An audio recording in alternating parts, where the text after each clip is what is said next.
Alright guys, this is my last and final try at this. Let's hope it actually works. Alright, so this is the first slide. Dogs, not just man's best friend. Now, that is not along the lines of another gentleman's title here. It is a little bit different. I'm going to try to follow the oral presentation guide that we got included with our assignment here. This is like the 7th time I've tried to make a video, so I really hope this works.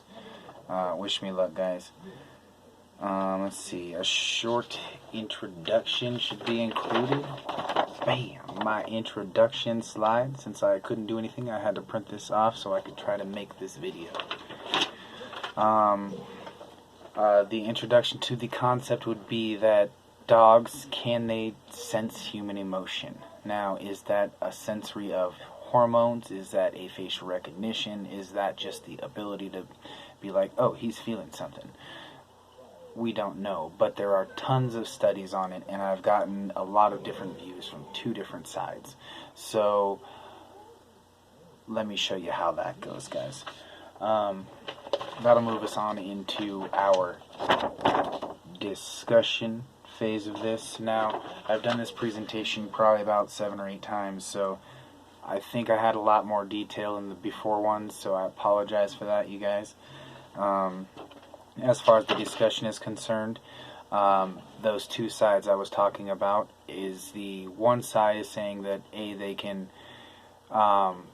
sense emotion. It's more of a recognizing facial expression and familiarizing themselves in social instances and becoming more, I don't know how you would explain it, more aware of exactly what people are feeling by grading reactions and getting a better association for exactly how they react to certain things with anger, happiness, and then basically these dogs are taking those emotions and they are building facial expressions and they're using cognition and they are becoming smarter, and that's how they're reading emotion.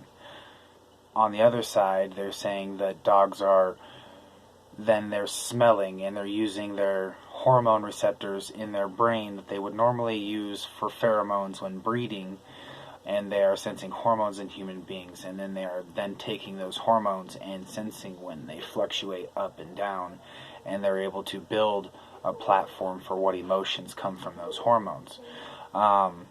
Whether or not they're able to sense exactly what emotion is happening from the hormone they're smelling, that is a little bit of a gray area. But that's the discussion portion.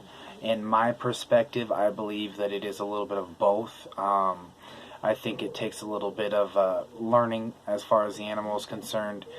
They take those hormones and then they put those together with an emotion that they are seeing, say a facial expression or a body language, and they're sensing those hormones and seeing those expressions at the same time, and then they can build a profile for exactly what's being felt and when it's being felt. And I believe that they're using both of those sides together to kind of grade the same reaction, and essentially they are sensing emotion, in my opinion.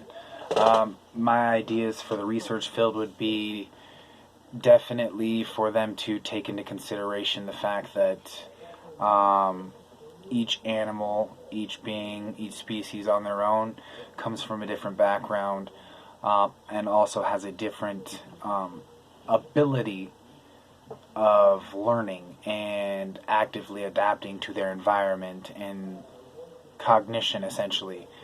So they're going to need to take that into consideration by species, and each individualized species will have to then be thought out and planned each individually as far as research is concerned. But I do believe that it's a combination of both worlds, but animals and dogs in general can definitely sense human emotion. Thank you guys. Let me know if I missed anything. I hope this works out, and let me know where it goes.